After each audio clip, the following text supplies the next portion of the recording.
Greetings from Cologne, Germany, and welcome to the World Cyber Games 2008 World Finals. I can't believe we're finally here. Daniel, how you doing? How are you, Nick? I'm doing great, man. Look at the crowd once again. You can feel the excitement and all the hype. People are just pumped down here. I can't believe we're actually here now in the grand finals. No shocker, of course, if you're just now joining us. It is two Koreans. And what better Koreans to have than Luxury and Stork? Daniel, tell me about Luxury. What do we need to know? Okay, now the ID you see on the screen is KTF Practice. He changed that recently when he was transferred from the Sparkins team to KTF to Practice.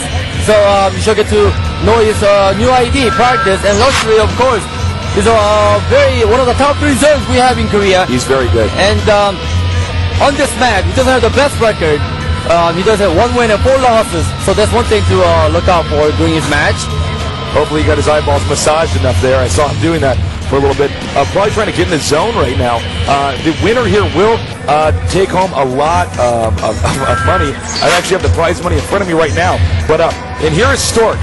Let's talk about him. What do we need to know about Stork? Stork, an awesome player, of course. Oh, of course. I mean, awesome player. That's an understatement. He's got the momentum on his side. Of course, he just took the OSL title from Korea, and he won the he was the champion last year at the WCG Finals. So if he wins this match, he's going to have 2 consecutive wins at the WCG. It's going to be huge. He's going to make history. It's going to make history. So Stork, he really has a lot to prove here. If he can win again, that'll be a big deal. Normally we have different Koreans every year winning the World Cyber Games. I talked to him last night. He's definitely interested in pulling off a win here.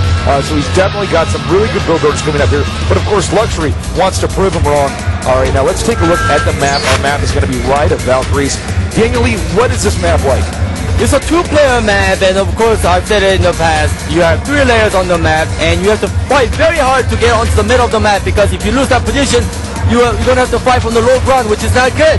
Yeah. And also, if you look at the distance from the main bases, it's very short, so using shuttles or even drops, it's a doable thing on this map.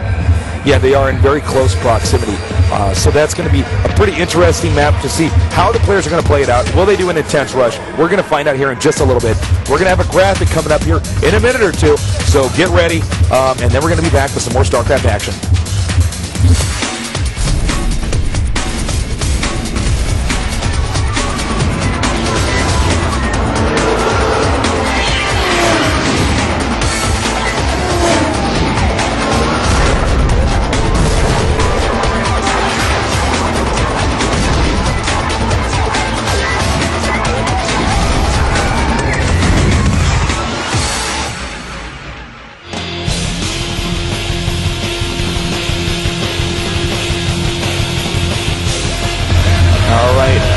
Seconds away from the game commencing, the grand finals.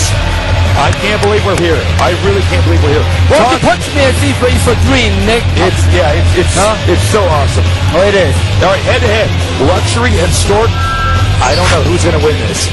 The ghoziness in this room, the aura is it's powerful, man.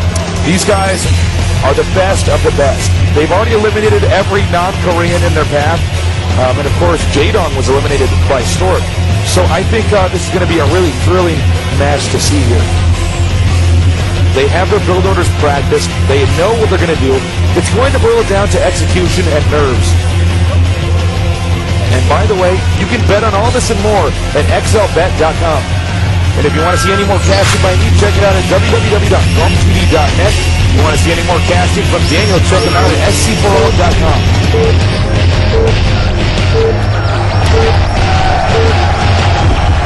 Let's get it on, Nick! Let's do this.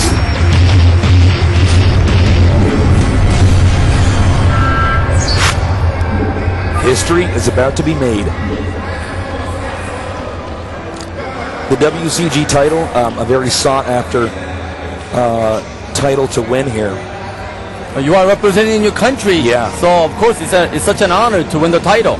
This is one of the few tournaments outside of Korea, so it's really critical, that you end up qualifying. But of course, you really want to represent Korea well. I mean, it's a huge deal if you lose to any foreigners down here. Korea is obviously the best country, so you want to make sure that you're definitely on top of your game. And they've definitely proved that. So now it's just going to come down to who's the better Korean today. There's Stork at the right. There's one thing to point out. Stork took out the map Python because he doesn't have much experience on it. And there's Luxury who took out Blue Storm. Yes. He feels that's an unfair map for a Zerg. Yeah. And Stork was like, why is that an unfair map for a Zerg? So there was a little bit of an argument before the match. Really? Yeah, I did have a conversation with him briefly. Yeah, so we do, of course, allow the players to eliminate a map if they just simply put, well, actually, no matter what, they're allowed to eliminate a map. So this is the maps we're left over with. I think the map pool, by the way, this year is just excellent. They definitely picked very seasoned maps that are overall pretty balanced. Yes, that's very correct. And one thing to know, Stork and Luxury, the record they have against each other is 6-3. Of course, Stork's got 6 wins and Luxury got 3 losses or 3 wins. Yes. So right now, Stork is a bit favored to win. Yeah, Stork is looking very strong. He barely won his game, actually, against Love TT. I was watching. It was so close. He was tied 1-1. Stork was behind the entire game and barely managed to pull off a win with an excellent Dark Templar drop into the main of Love TT. But you could tell that Stork is in top form. I mean, even the games he's losing, he bounces back from. Well, that just tells you how good the foreigners have gotten. Yeah, the non-Korean scene is really starting to pick up here. Whoa, nice. Delayed the spawning pool. Yeah. Oh, no, there it is. Okay. Yeah, good Zerg players will usually send out 2 drones to make the pool so that if one gets blocked, the pool is still made. And you've done that. Well, Stork is definitely going to go for a fast expand here. No shocker. Pretty common to go for a fast expo on this map. Nexus before anything else, before cannons, of course, or the gateway, because he knows he can get away with it. A lot of Stork fans here. We're seeing a lot of Stork signs in the audience.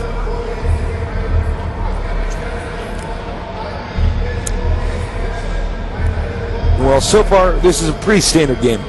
We're not seeing anything really out of the ordinary.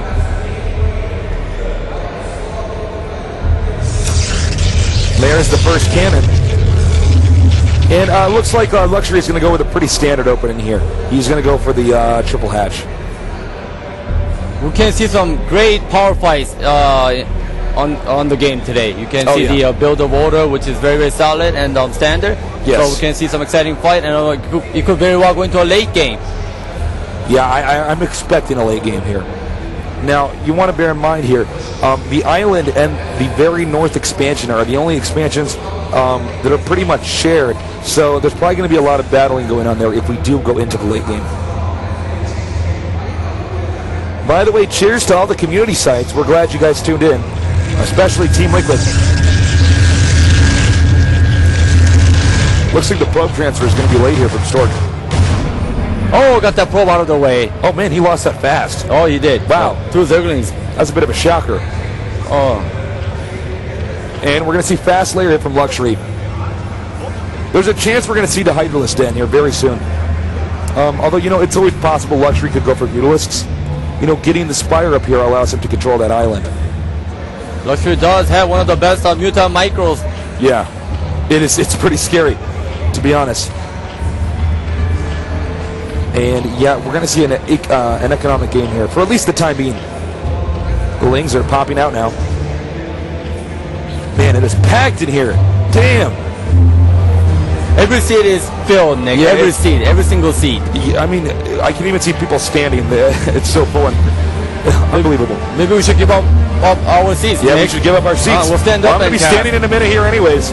Okay. These games are going to be pretty damn exciting. Okay, Stork's doing what he can to be scouting, but all those Zerglings are keeping vigil on that probe to make sure it's not getting anywhere. Yeah, it looks like, oh, by the way, Cole and Multrap Dignity, 2 or 3 actually excellent commentators, besides Daniel and me. Cheers to those guys as well. Oh, are they here? They may be. Okay. Oh, wait. Whoa, double Stargate. That's unusual. Okay, now we're starting to get interesting. Now the game's really picking up here. Now Luxury does not know of the 2 Stargates, and if he does, I don't think he's going to want to do Mutalisks. Yeah, let's hope for Luxury's sake he doesn't go Mutalisks. Oh, God. With the Spire halfway done, I'm a little bit worried. It does look like he's going to go mass Zergling, though, here. And with that many Zerglings this early, I think he's going to go for a bust here. I don't know if Stork's going to be ready for this. Oh, he's got 2 forward cannons, only one to sleep. Oh, he comes down. He's moving in there. The bolts are coming out. Look at that block. He might be able to hold it up. It's so close right now. He could go either way. Can't get in. It's sneaky. Can't get in. He is going to run by. It looks like. No, it was pretty much a failure. Only 3 wings. Oh my God. Oh, not enough. You gotta have at least 4 or 5 Zerglings in there, but 3 better than nothing. Let's see what he can do with those. But he does have a Zealot and a Dragoon. Oh man, this is. I'm a little bit concerned for Luxury right now. But the failed wing rush, plus the fact that Stork is now going for double Stargates here, which means a lot of Corsairs, which means Mutalisks are going to be pretty weak, which also means Scourge are going to have less presence in the late game. This could be really bad. This could be really bad. Oh, but he did see the 2 Stargates, so yes. That's one good thing about Luxury is sneaking into the main base. Try to kill what probes that you can. Yeah, he's doing what he can here. Oh God, counterattack here with the Zealot. Not enough links there. Oh, taking some serious damage here. Oh man, Luxury's looking terrible right now. He's losing the drones. I think that's 2 kills for the Zealot here. Okay, almost got 3 kills. Those drones are pissed. Haha, yeah. All right, Stork knows that things are going his way, and he's going to probably get about 6 Corsairs before he moves out. And you can see our Zerg player Luxury is already transitioning into something else. Now, before the Corsair gets the 1 upgrade, it'd be an ideal for him to kill the Corsairs with the Scourges, but he's got 6, so it's going to be a difficult task. Yeah, and you know, if you use the whole position button correctly, it's really easy to snipe the Scourge. Well, a few Hydras are out. Again, Luxury really off to a bad start here. I'm a bit shocked. It looks like he's going to try to assassinate the Corsairs. They're going to spawn here. Stork. Oh, there he goes. There you go. Ah! Oh, nice. Oh, he got one. Only one Corsair. Not good enough, to be honest. Here's the player screen. Look at that Gosu APM here. Hydra speed almost done. To be frank, though, Luxury's build not very safe. He was going for a very aggressive game, and it really hasn't worked out so far.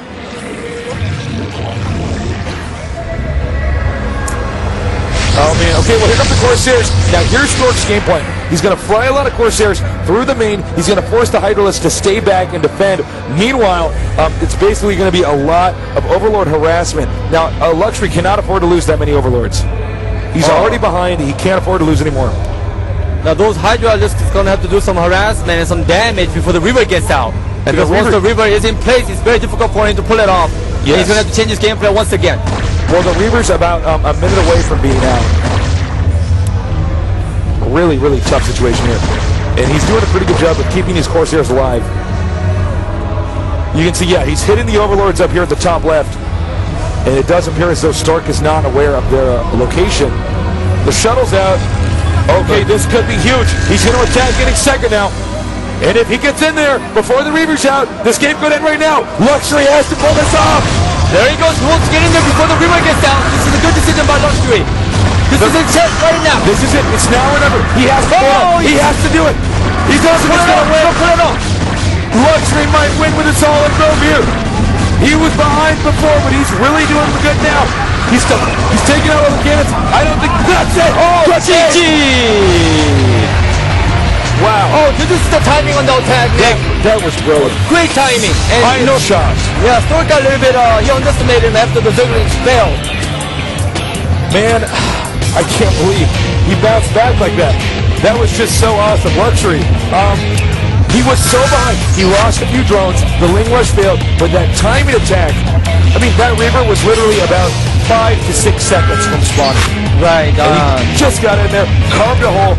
Stork is probably in shock. But he put his guards down after the failed Zergling attempt. Yeah, I think so. Well, stay tuned. We're going to go to game 2 in just a minute here. It's oftentimes how many mistakes the other guy makes, not about. Both of these players are practically pretty much perfect. Yeah. So whoever makes the more mistakes will lose, you know? Yes. No, I absolutely agree. A lot of fans down here at the WCG 2008 in Cologne, Germany. We got game 2 on Tau Cross coming up here in a minute. Get ready. It's going to be sick.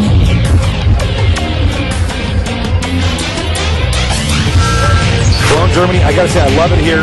The beer is way better than the Korean beer. Sorry, Daniel. Beer is so good.